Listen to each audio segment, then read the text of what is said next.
Насан туршийн боловсрол гэж юу вэ? Бүх насны иргэдэд амьдрах ухаан, гэр бүл, гоо зүй, ёс суртахуун, шинжлэх ухаан, иргэний боловсролыг албан болон албан бус хэлбэрээр эзэмшүүлэх үйл ажиллагааг хэлнэ.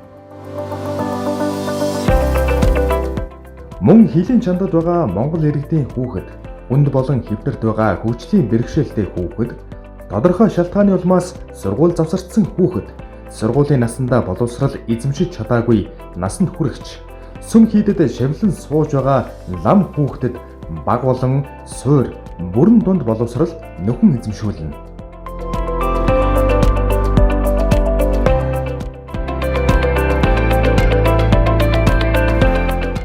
Бид хэнтэй хамтран ажилладаг вэ?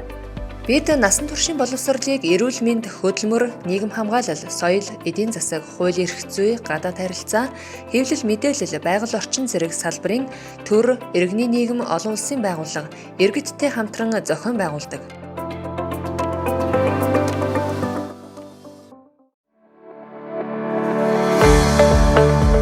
Насан туршийн боловсролын алсын хараа юу вэ? Иргэн бүр сайхан амьдрахын тулд тасралтгүй суралцж болдог. Сурсан зүйл нь үнэлэгдэн амьдралын чанарыг бодтойгоор дээшлүүлдэг. Боловсролоор дамжуулан нийгмийг бүхэлд нь соён гэгээрүүлэх боломж Монголын нийгэмд бүрдэх болно.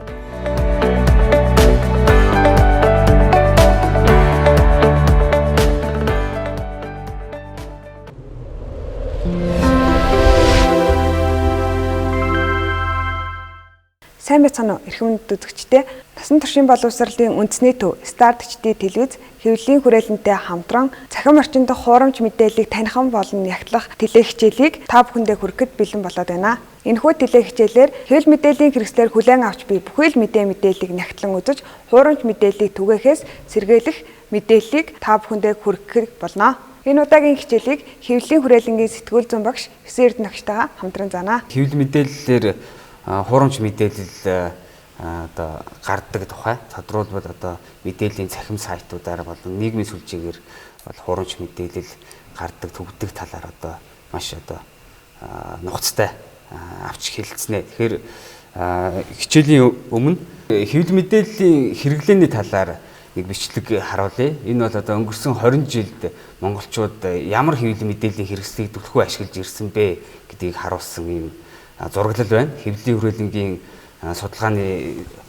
албанаас одоо энийг бол жил болгон хийдэг байгаа. За тэгэхээр 1999 онд хүмүүс сонин хамгийн их уншдаг байсан байна. 2000 он гарахад бол телевиз, радио, сэтгүүл энэ тоо бол эрс нэмэгдсэн. Ялангуяа 2006-7 оныг ингээ харахад бол радиог хүмүүс маш ихээр хэрэгжилж ийсэн гэдэг нь харагдаж байна.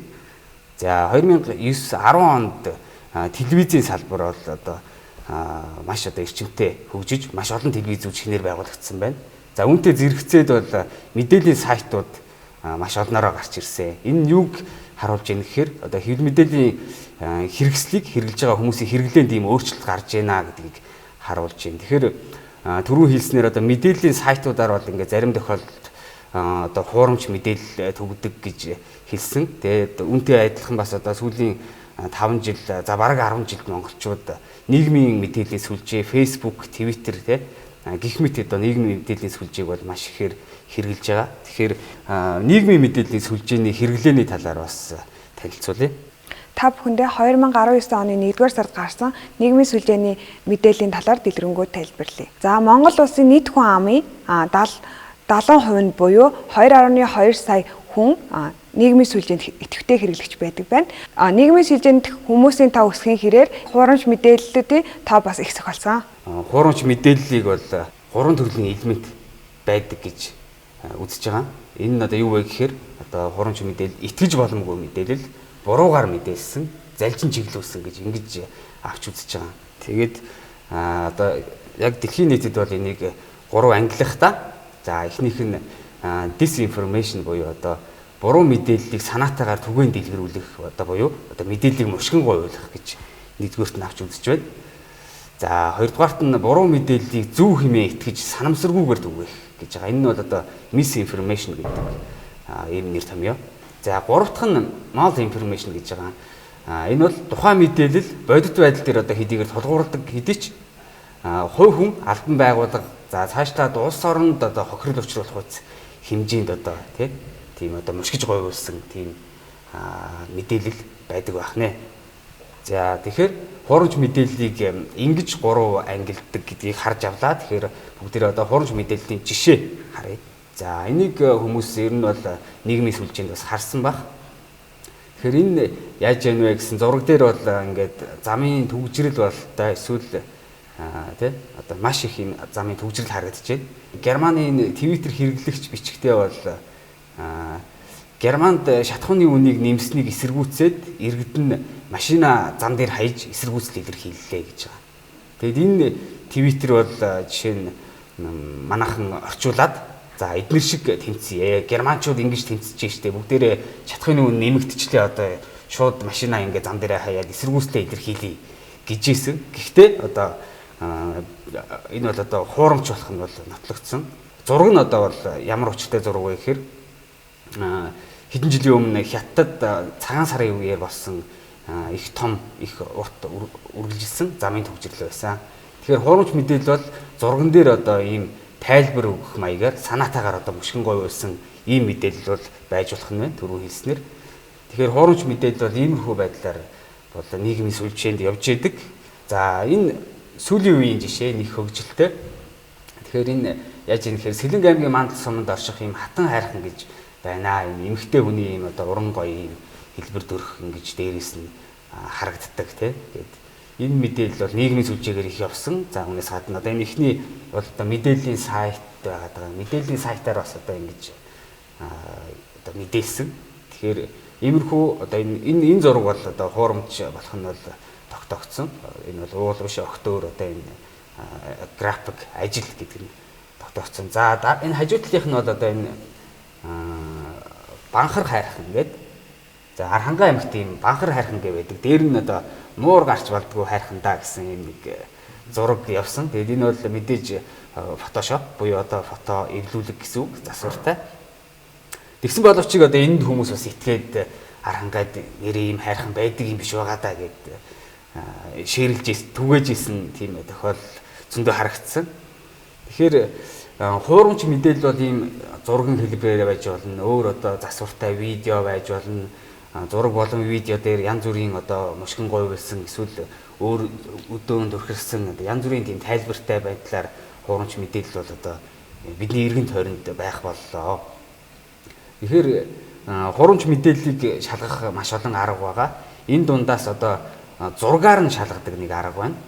Дэлгэцэнд харуулж байгаа энэ 3 сайтын нэр байна. Энэ бол T9, Google.com, за Yandex гэдэг ийм 3 сайт байгаа.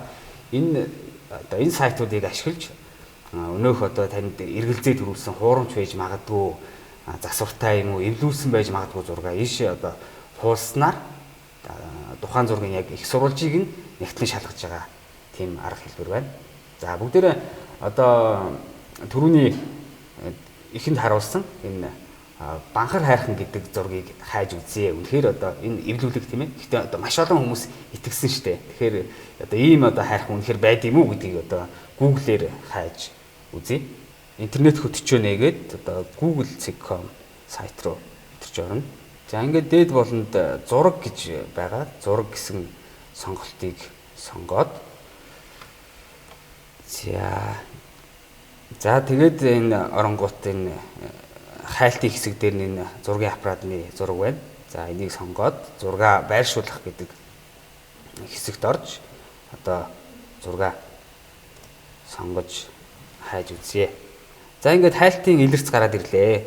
Зургийн яг хэлбэр төрөх өнгө байдалтай нэлээд төстэй зургуудыг бол ингээд төстэй зургууд гэж харуулж байна. За өнөөх нөгөө бидний эвлүүлсэн зураг нь бас энд харагдаж байна. За энд нэлээд төстэй байж магадгүй. Гэхдээ арай жоохон өөр нэг хэсэг байна. За энийг орж харъя. Түрүүн зураг дээр тэр одоо нөгөө банхар хайрхны өмнө бол юу гэж байсан? Нэг хүн зогсож байсан. Тэгэхээр яг энэ зураг бол том төстэй болох нь харагдаж байна. Яг энэ байгаа орчин за тэр хүний хажууд байгаа 2 3 4 ингээд хад байна те. Яг бол байгаа байдал нь томруулж харах юм бол иймэрхүү байдалтай. Тэгэхээр түрүүний одоо харуулж ирсэн нөгөө банхар хайрхан тавал одоо хайрхан гэдэг тэр одоо хад бол одоо мөн болох нь тогтооглоо. Тэгээд яг энэ хадны зургийг эвлүүлээд одоо нохойн хоншоор нүд тий за сүүл эвлүүлээд тэгээд мангар хайрхныг бүтээчихсэн байна гэж хэлж болохоор байна.